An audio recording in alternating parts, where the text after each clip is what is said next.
Se essa palavra tocar seu coração, se inscreva agora. Aqui, todos os dias, caminhamos com o Evangelho. Fique agora com a palavra do dia. O Evangelho de hoje é Lucas 1, do 26 ao 38. Naquele tempo, o anjo Gabriel foi enviado por Deus a uma cidade da Galileia, chamada Nazaré, a uma virgem, prometida em casamento a um homem chamado José. Ele era descendente de Davi, e o nome da virgem era Maria.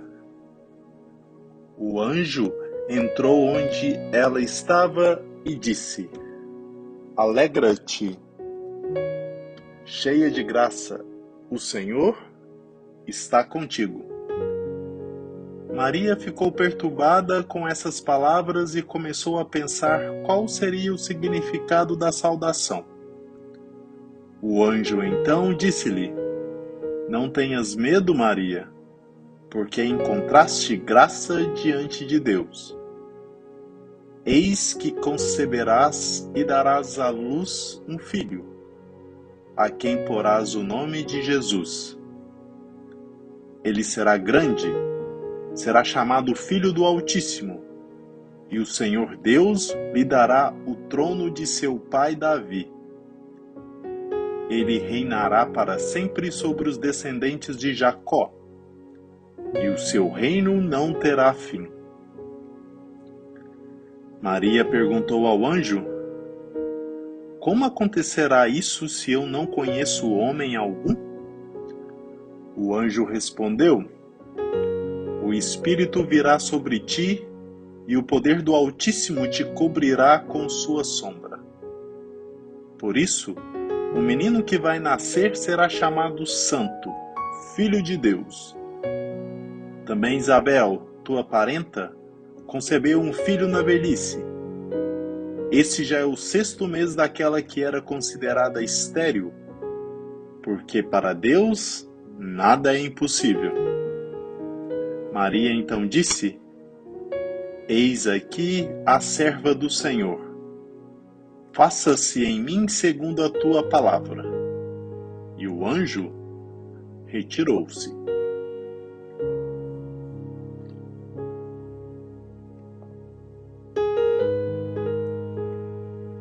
A primeira Eva representa a humanidade pecadora, desobediente, condenada à morte eterna.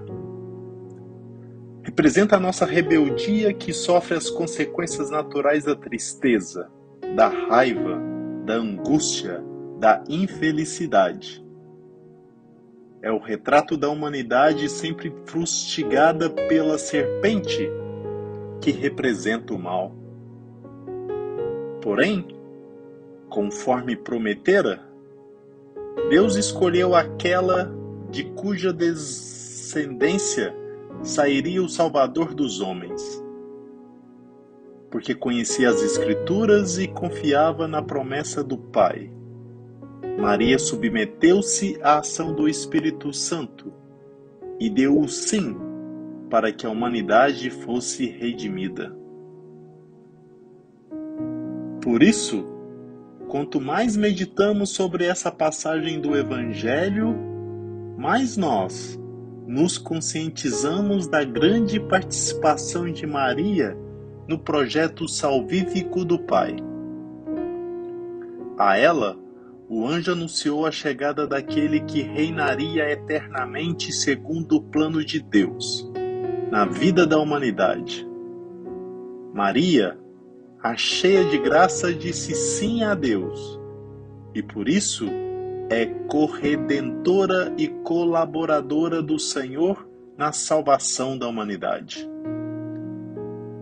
O sim de Maria para nós é um grito que ecoa no nosso coração de homens e mulheres, que também somos chamados a colaborar com o projeto de salvação que Deus designou para a humanidade.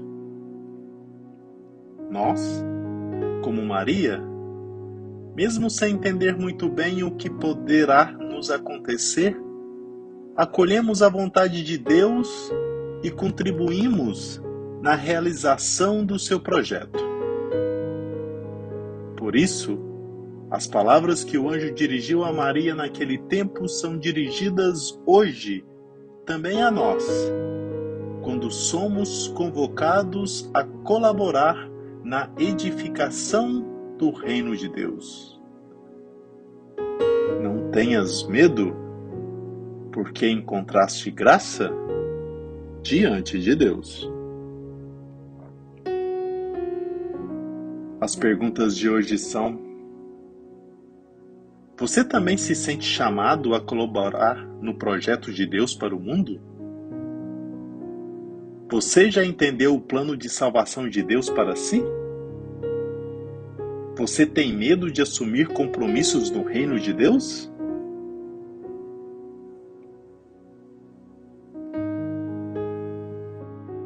O Evangelho de hoje abre-se com um cenário humilde, numa cidadezinha esquecida no interior da Galileia, na casa da Virgem Maria, que, visitada pelo mesmo anjo, recebe a notícia de que lhe nascerá um filho, próprio Deus Altíssimo.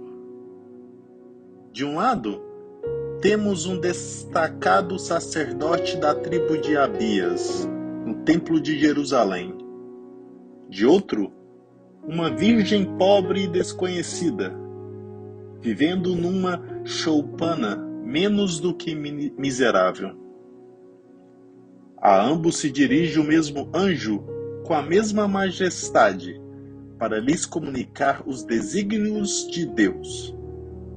De um lado, vemos um suntuoso templo de pedra, construído por mãos humanas. De outro, o templo incomparavelmente mais santo, do corpo e da alma de Maria, formado com todo o esmero pelas mãos divinas de quem nela nasceria. Porque o templo que, no Antigo Testamento, Deus quis fosse preparado para si, não era mais do tipo e figura desse templo místico que é a Virgem Santíssima, em cuja coração, nova arcada da aliança, Cristo nasceria antes espiritualmente para depois, num mistério impenetrável, fazer-se carne em suas entranhas. Se o contraste entre o luxo da Jerusalém e a pobreza de Nazaré já é marcante, não o é menos o contraste entre a pobreza espiritual da cidade santa e a riqueza de graça e amor escondida, qual um tesouro reservado só para Deus, no coração imaculado de Maria. É lamentável a incredulidade com que Zacarias, representando toda a casta sacerdotal, recebeu a notícia do anjo.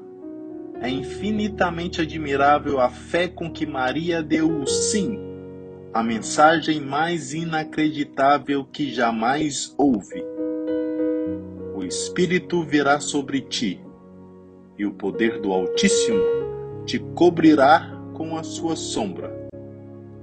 Por isso, o menino que vai nascer será chamado Santo, Filho de Deus. Que Deus te abençoe. Bom dia.